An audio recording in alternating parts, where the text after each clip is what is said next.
Gordon was cross. "Why should Henry have a new shape?" he grumbled. "A shape good enough for me is good enough for him. He goes gallivanting off, leaving us to do his work, and comes back saying how happy he feels. It's disgraceful. And there's another thing. Henry whistles too much. No respectable engine ever whistles loudly at stations. It isn't wrong, but we just don't do it."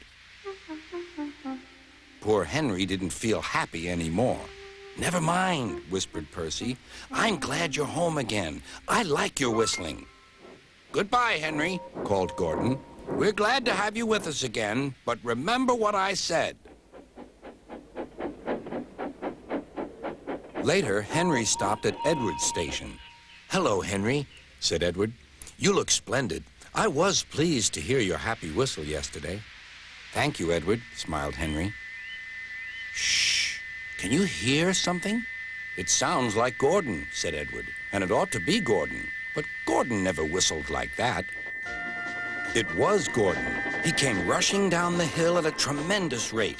He didn't look at Henry, and he didn't look at Edward. He screamed straight through the station and disappeared. "Well," said Edward. "It isn't wrong," chuckled Henry, "but we just don't do it." And he told Edward what Gordon had said.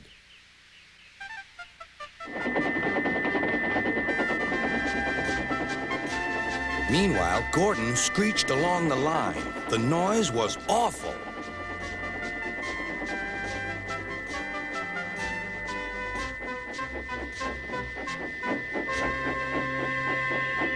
At the station, everyone covered their ears. Sir Topham Hatt covered his ears, too.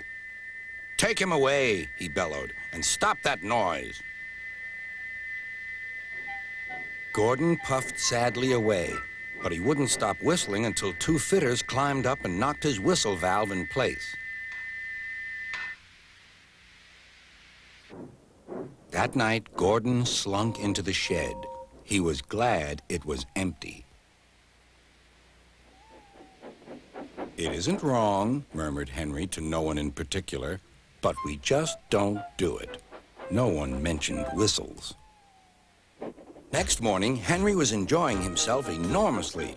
"I feel so well, I feel so well," he sang. "Trickety-trock, trickety-trock," hummed his coaches. Then he saw some boys on a bridge. "Beep, beep, hello," he whistled. "Oh," he called. The boys didn't wave and take his number. They thought it fun to drop stones on him instead. "They've broken our glass! They've broken our glass!" cried the coaches. The passengers weren't hurt, but they were cross. "Call the police." "No," said the driver. "Leave it to Henry and me." "What will you do?" they asked. "Can you keep a secret?" "Yes, yes." "Well then," said the driver, "Henry is going to sneeze at those boys."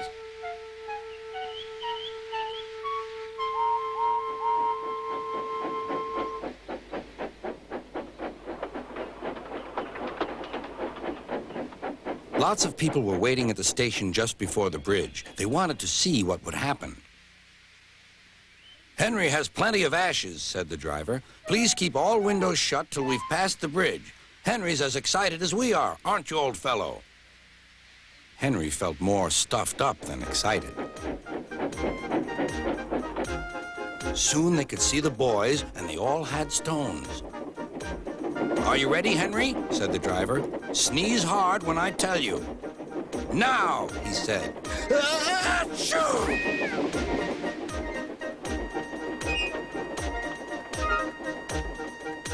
"Well done, Henry," laughed his driver. Henry went home, hoping that next time he saw Gordon and the boys, they would have learned not to be so mean.